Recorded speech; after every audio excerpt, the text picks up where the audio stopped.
maxaa meeshan maxaa ku keenay halka dad ururkan iyo waxaan adiyeenta kula socotaa u samaysay way fara badan yihiin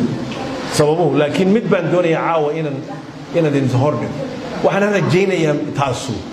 ya hadaad inay garaadkiina iyo damqashadiina inay dhaqaajiso haweenaha Muuse Biixi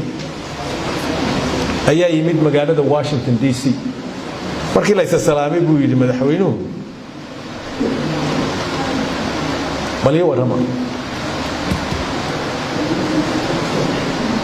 halkii la yaqaanay bay ayay hadalkii nimankii hadlay halkii la yaqaanay niman baa markiiba la soo booday hadalkii halkii buu ka bilaabay la yaqaanay halkii la yaqaanayna waxay ahayd cabasho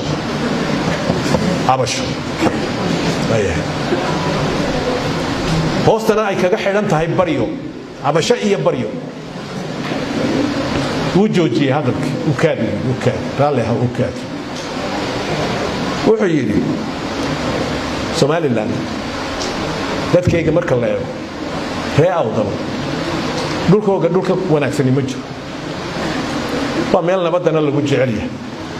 waa dad wax bartay oo aqoon oo xadaarad horena lahaa imikana lagu yaqaan inay wax barteen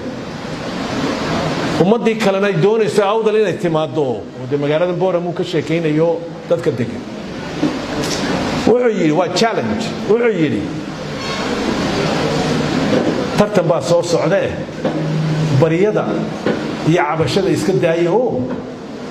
urur samaysta dadka tolka iyo ummadda ballaaran ee Somaliland ba in la isku dayo in la soo hordhigo waxay iyagu leeyihiin ummadana ay la leeyihiin in la soo hordhigo hadda baleeda in la soo hordhigo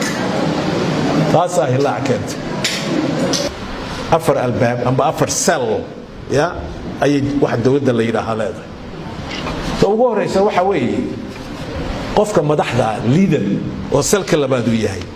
dadka ku hareeraysan qofka madaxweynaha regime dadka ku hareeraysan xafiisyada ugu sareeyay dawladda gacanta ku haya salka saddexaad waxa weeye xafiisyada dawladda ee shaqeynaya oo dambeeyana afraadna marka state ka furto waxa weeye dadka meesha ku nool ee wadaagaya dawladda community citizens of the country dadka wadanka ku nool ee wadaagaya dawladda leaderka qofka ka soo dhaxbaxa teamka ka soo dhaxbeeka ee hor socda waxa weeye qof fahmay sida la iskugu xidhayo fursadaha waqtiga yaala opportunities waqtiga yaala